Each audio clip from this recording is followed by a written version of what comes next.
ওয়ালাইকুম আসসালাম। এই কাকু এদিকে, এই কাকু এদিকে।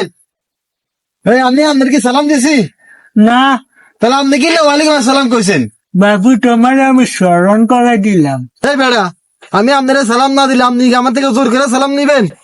এই বেটা, তুই ছোট হইয়া তুই সালাম দিয়া তুই দায়িত্ব পালন না করতে পারো। আমি বড় হইয়া ওয়ালাইকুম আসসালাম কইয়া তোর উপরে শান্তি বসিত।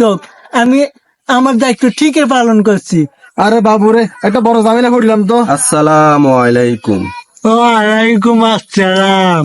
আরে বাবুরে, তুমি আমার সালাম দিছো যে? আরে কাকু কি বলেন, আমি আপনার সালাম দিব না? আপনি একজন মুরব্বী মানুষ, আরো সালাম দেওয়া বলে সুন্নত। আরে বাবুরে, তুই আমার সালাম দিছস না তোর কপালে জুতা মেলা মারছস? আরে বেটা দেখ, বেটা দেখ কিভাবে সালাম দেয়। আসসালামু আলাইকুম।